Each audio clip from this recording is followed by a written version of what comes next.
Welcome back to the Commercial Real Estate Show. I'm Michael Bull. Today we're talking restaurants with Eric and Robin Gagnon with We Sell Restaurants. And you know, one of the things that I find as a landlord rep leasing shopping centers, it's real important to me when I see a new restaurant opening, how are they getting their customers? How are they marketing the business? So whether you're opening a new startup restaurant or you have an ongoing, what are some tips for marketing today? You know, so I think it's a brilliant topic because my background is in marketing, and the first thing I do when I look at a restaurant's P&L that we are either reselling the restaurant or we're putting them forward to a tenant is what is on that marketing line item. We tell everyone, whoever owns that business, they are the chief marketing officer. They may think they're going to be a chef, they may think they're going to be a front of house guy, but everyone's main job in a restaurant is to market that business and to grow it. And to your point, you've got to know who is that customer, where are they, and then go where they are and find them and bring them to your store. So how do you do that? It depends on your concept. And you mentioned everyone. Let me ask you about that. So you say everyone is in marketing. So are you incorporating pretty much everyone that works at the restaurant to say, hey, get out and help us market with your social media and things like that? Absolutely. They can jump on social media, but even within the business, what's the average ticket size going to be if every single server gets a dessert added to every third bill? I mean, that in and of itself is going to raise the volume. So internally and externally, everybody has to be an advocate. They have to be a brand advocate for that restaurant. And, you know, we talked about culture and millennials. That's a piece of how you get everybody on board to say, hey, whether you're here, whether you're not here, you know, is it, you know, you give every single person cards that say, here's a free sandwich. I know a very, very smart brand that does that. Everybody carries around. I've been on a plane before where somebody said, oh, I work for Chick-fil-A. Here's a free sandwich. Come and visit us. I mean, there are a million different techniques, but it's for really understanding that connection to the customer, where they are, and then arming yourself and your team with the tools that they can go out and bring them in. Yeah. Absolutely. I think the model that, you know, you open, they will come, that's kind of long gone. You got to think outside the box. You know, people are building. How many people are starting construction and you drive by, anybody in America drives by and says, what is it going to be? What is it going to be? Why not having it the minute they break ground, put a sign there? Can you have a truck? Can you do a pop-up kitchen somewhere else in town? Mm-hmm. Start exciting people about your brand, about your food, about your culture. Share your story. Help you with the food. Also help you recruiting. Say, hey, you know, my son would love to work at your restaurant because your values align very much so with our family values. So there's a lot of facets, but you don't see that a lot yet because, like Robin said, that, you know, oh, the marketing is a marketing person. Yeah. Not everybody's in sales when you come to the restaurant. And I think that's a common challenge with small business owners anyway, is they do have to wear a lot of hats. So things that you guys help them with, like handling the press and trying to get the new restaurant right in the press, and how to keep this restaurant top of mind with people. What are some more tips for them? Well, they cannot underestimate the value of online marketing and making sure that they own either their rights to their name, and make sure that URL is wrapped up, and then make sure all of their social media around that is wrapped up, because there is just so much validation that goes on now online. I mean, 15 years ago, and when we have restaurants that we sold, they've been in business 20 years and they've just had this erosion in sales over time, and that erosion is from somebody else coming in and capturing market share because they're doing the same thing. They think if they change their menu twice a year, that's marketing. That's not marketing. You know, and again, it's not an all of the above approach. You know, to Eric's point, when you break ground, making sure that you have the signage out there, but also creating that buzz, doing that online, whether it's direct mail, whether you do TV, radio. I mean, it depends on your concept and what you want to stand for, how you'll reach the customer. But that's the first question you should ask yourself. Who is my customer? What do you typically see as a proper budget item? What percentage of sales should be marketing typically?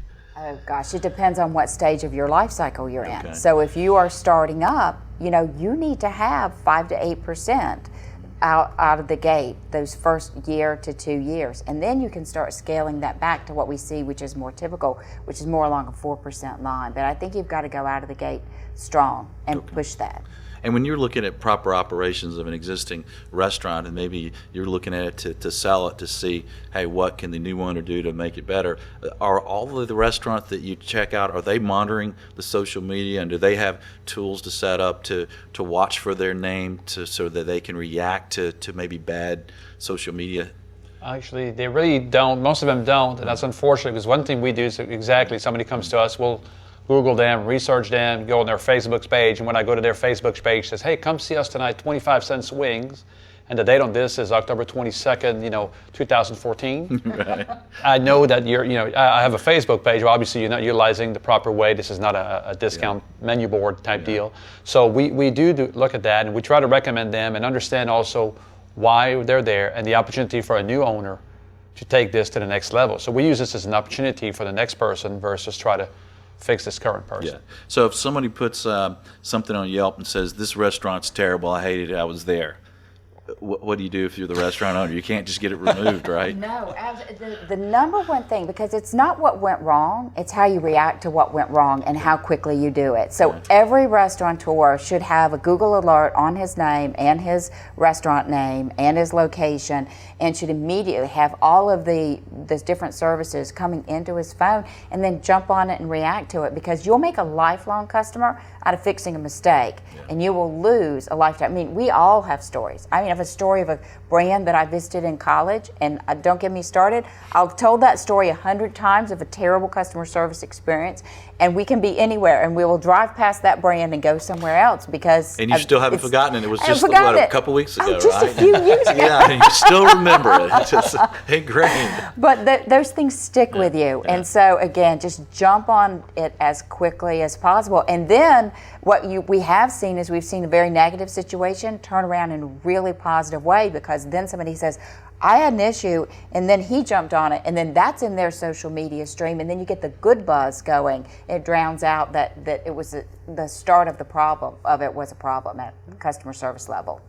And I think if you're a landlord or property manager, it may be a good thing for you to put Google alerts on your tenants in your shopping centers as well, and find out, maybe say, hey, they're not doing well, but I don't see them on social media. All I see is some kind of concerns on Yelp, or there was a story on the news about a bad health inspection. Maybe it's time for us to reach out to them before it gets to the point, hey, I can't pay my rent today. Yeah. I own a shopping center, and I do some marketing in the market area. I do some snail mail outs to tell them, hey, here's your neighboring businesses that these are your neighbors. They're right down the street, so visit them. So I think no matter what size landlord you are, obviously the malls and bigger places are marketing, but I think even some of the smaller owners can help market their tenants. So they're partners. If they don't do well, you don't do well, right? Exactly. That's very true. How about video marketing? How many restaurants are doing that, or should consider doing more of it, to have videos out there in their social media and everywhere else to show that they're the place to be? Video is the highest capture rate online right now. That's what people like. They don't like to read. They want to see it. And think about it. Restaurants are visual, and it costs you nothing. You can do it with a cell phone these days, and just get a college kid to edit it for you and make a really beautiful. So we tell our clients, go out there, shoot 1 to 3 minutes of something, the flames and the food being tossed in the air, or somebody making the sandwich, and interview your clients. You can have a montage of 20 to 50 videos done with just 30, 40 hours of time put into that, and then keep it updated. But it tells a story. People love the story of the restaurant business. They want to know who you are as the owner. They want to know what your passion is, what got you there, what keeps you there, and video is a great way to share that. Yeah. Final tip for restaurant owners? Oh my gosh. How much time do you have? I think, one of the tips, you have to stick around. You mentioned earlier, you have to wear many hats. Mm-hmm. And if you can't, that's okay. Hire somebody to help you with it that will get value. Just, I got a social media people, I'm paying them, $500 a month. But they're not doing the results. You're not seeing, you're not going to see customers. That's the thing. Social media is not about driving people to the door at lunch today. It's about engagement with your community, about engagement with the message within the people in your area about different topics of life. Yeah. But they think it's about, hey, I got 99-cent soup today. Come on over. Right. So I think you have to stay relevant. you are in sales 24/7 in the restaurant business. You're not, oh, I'm a cook. No, you're not. You're a salesperson. I'm a waiter.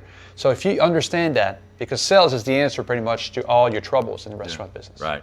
Well, good tips, good information as usual. Thanks for joining us, guys. We appreciate you being here in Studio One. We enjoyed it. Thank you. We enjoyed it. Glad to be Keep here. up the good work out there. And thanks for joining us on the radio stations, iTunes, YouTube, however you're watching or listening to the show. And please join us next week. And until next week, be sure that you always lead, learn, and laugh, and join us for the Commercial Real Estate Show.